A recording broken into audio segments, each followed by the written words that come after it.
Hey students, welcome back to my channel Bansal biology. जैसा कि आपको पता है, हम एनालिटिकल क्वेश्चंस की सीरीज चला रहे हैं जिसमें हम एनालिटिकल क्वेश्चंस जून 2024 के सॉल्व कर रहे हैं, जो आपको दिसंबर 2024 के एग्जाम में हेल्प करेंगे। तो आज जो है ये हमारा पार्ट 3 है, थर्ड वीडियो है, जिसमें हम मॉलिक्यूलर बायोलॉजी के एक और एनालिटिकल क्वेश्चन को सॉल्व करने वाले हैं guys. So let's get started with the lecture. So ये आपके जून 2024 का क्वेश्चन है, जो आपसे ये कह रहा है कि कोई जीन है जिसका नाम URA3 जीन है, जो ईस्ट सेल को अलाउ करता है एक मीडियम में ग्रो करने के लिए जिसके पास यूरेसिल प्रेजेंट नहीं है।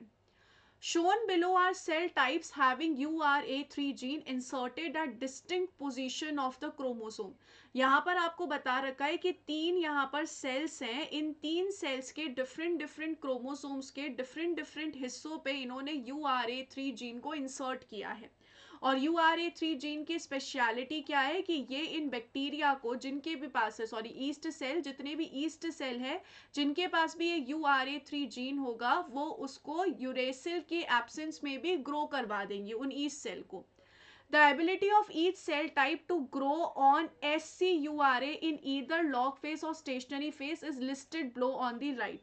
यहाँ पर ये बता रखा है कि जितने भी ये सेल्स हैं, ये लॉग फेज में और स्टेशनरी फेज में इस मीडियम में जिसके पास यूरेसिल नहीं है उसमें ग्रो कर पा रहे हैं या नहीं कर पा रहे, वो दिखा रखा है। जैसे कि अगर हम यहाँ पर सेल टाइप 1 देखें तो वो दोनों लॉग फेज और स्टेशनरी फेज दोनों में वो यहाँ पर SCURA में ग्रो हो पा रहे हैं। सेल टाइप 2 जो है वो स्टेशनरी फेज में इस मीडियम में ग्रो नहीं हो पा रहा। जो सेल टाइप 3 है वो लॉग फेज में इस मीडियम में ग्रो नहीं कर पा रहा। अब हमें तो ये बात क्वेश्चन में साफ बताई गई है कि अगर आपके पास URA3 जीन प्रेजेंट है तो वो उस मीडियम में ग्रो हो रहा है। तो ऐसा क्या हुआ कि यहाँ पर ये URA3 जीन होने के बाद भी इन दो कंडीशंस में जो ये ईस्ट सेल है वो यहाँ पर इस मीडियम में ग्रो नहीं हो पाया। तो यहाँ पर हमें चार ऑप्शंस दे रखे हैं। सबसे पहला ऑप्शन दे रखा है कि सेल टाइप 1 हेटेरोक्रोमैटिन रीजन में होगा। दूसरे कंडीशन में बोल रखा है सेल टाइप 2 फैकल्टेटिव हेटेरोक्रोमैटिन में होगा।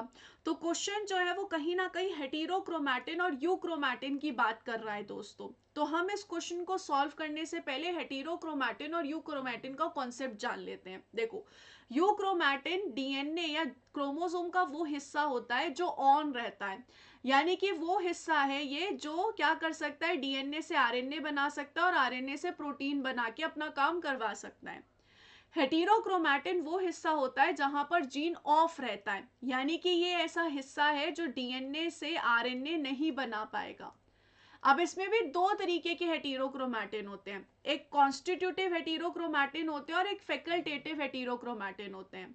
कॉन्स्टिट्यूटिव हेटेरोक्रोमैटिन ऐसे हेटेरोक्रोमैटिन होते हैं जो हमेशा ही ऑफ रहते हैं, मतलब ये इनका जो जीन है वो हमेशा ऑफ ही रहेगा।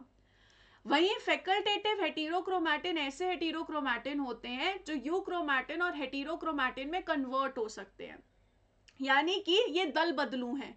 यहां पर ये अपना जीन ऑन भी रख सकते हैं और ये अपना जीन ऑफ भी कर सकते हैं। ये चीज यहाँ पर कैसे कर सकते हैं, ये चीज यहाँ पर ये एक तरीके से तो जो हिस्टोन प्रोटीन है उसके मॉडिफिकेशन से कर सकते हैं।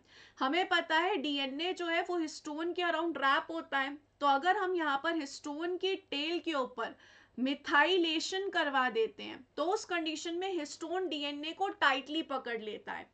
तो अगर हमने यहाँ पर इसका मिथाइलेशन करा दिया तो हिस्टोन DNA को टाइटली पकड़ लेगा और DNA अनअवेलेबल हो जाएगा यहाँ पर RNA की सिंथेसिस करवाने के लिए। तो ऐसे DNA के हिस्से को हम हेटेरोक्रोमैटिन हिस्सा बोलेंगे। वहीं अगर मैंने उस मिथाइल ग्रुप को ऐड कर दिया, सॉरी रिमूव कर दिया, तो उस कंडीशन में हम यूक्रोमैटिन वापस से बना सकते हैं। तो ऐसे हम यहाँ पर क्या कर सकते हैं, फैकल्टेटिव हेटेरोक्रोमैटिन को यूक्रोमैटिन से हेटेरोक्रोमैटिन, हेटेरोक्रोमैटिन से यूक्रोमैटिन में शिफ्ट कर सकते हैं। मतलब ये परमानेंट नहीं है कि इसमें जीन ऑन ही रहेगा या परमानेंट नहीं है कि इसमें जीन ऑफ ही रहेगा। अब हम यहाँ पर क्वेश्चन को समझते हैं। अब देखो, इस कंडीशन में दोनों फेजेस में एक्सप्रेशन हो रहा है, यानी कि ऑब्वियस सी बात है कि इसमें जीन हमेशा ऑन रह रहा है। तो इस कंडीशन में यहाँ पर ये जो URA3 जीन है वो यूक्रोमैटिन है, जिसकी वजह से ये अपना प्रोटीन बना रहा होगा और प्रोटीन बना के ये सेल को हेल्प कर रहा है कि वो यहाँ पर इस मीडियम में ग्रो हो सके। तो ऑब्वियस ही बात है कि सेल टाइप 1 में जो ये URA3 जीन है वो यहाँ पर हेटेरोक्रोमैटिन हिस्से में नहीं है, यूक्रोमैटिन हिस्से में है। सेकेंड वाले में यहाँ पर क्या हो रहा है, लॉग फेज में तो एक्सप्रेशन हो रहा है, लेकिन स्टेशनरी फेज में यहाँ पर नहीं ईस्ट सेल ग्रो हो पा रहा। तो इसका मतलब यहाँ पर जो URA3 जीन है वो फैकल्टेटिव हेटेरोक्रोमैटिन हिस्से में है, कि वक्त बता रहा है कि वो यहाँ पर URA3 जीन ऑन रहेगा या ऑफ रहेगा। तो यहाँ पर बी ऑप्शन जो है वो बिल्कुल सही है कि इस कंडीशन में URA3 जीन जो है वो फैकल्टेटिव हिस्से में है। ए ऑप्शन हो नहीं सकता, बी ऑप्शन पक्का सही है। नेक्स्ट जो है वो यहाँ पर ये बता रहा है URA3 gene in the cell type 2 is probably located in the chromosome region silenced in log phase. Cell type 2 जो है उसमें लॉग फेज में एक्सप्रेशन हो रहा है, तो इस केस में वो साइलेंस्ड जगह पे क्यों होगा, वो एक्सप्रेस वाली जगह पे होगा, क्योंकि इस कंडीशन में तो URA3 जीन एक्सप्रेस हो रहा है, इसलिए यहाँ पर ईस्ट सेल यहाँ पर ग्रो हो पा रहा है। नेक्स्ट ऑप्शन बोल रहा है, सी ऑप्शन गलत हो गया, तो ऑब्वियस सी बात है बी ऑप्शन ही करेक्ट होगा। फिर भी हम इसको देख लेते हैं। URA3 gene in cell type 3 is heterochromatinized in log phase.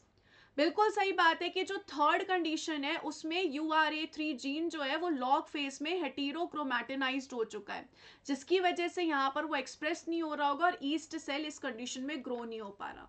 तो सिंपल से इस क्वेश्चन का फंडा आप तभी सॉल्व कर पाते अगर आपको ये पता होता हेटेरोक्रोमैटिन और यूक्रोमैटिन हिस्सा क्या है, और उस हिसाब से आप ये रिलेट कर लेते कि URA3 जीन का एक्सप्रेशन की वजह से ईस्ट सेल ग्रो होगा या नहीं होगा।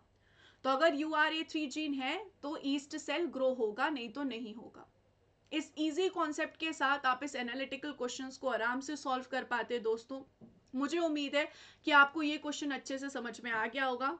Wish you all the very best. और इसी तरीके के और एनालिटिकल क्वेश्चंस का अगर आप डिटेल सॉल्यूशन जानना चाहते हो तो ज़रूर कमेंट सेक्शन में बताइएगा। इसके अलावा आप हमारी बंसल बायोलॉजी ऐप को डाउनलोड कर सकते हैं। Wish you all the very best. Take care, bye bye.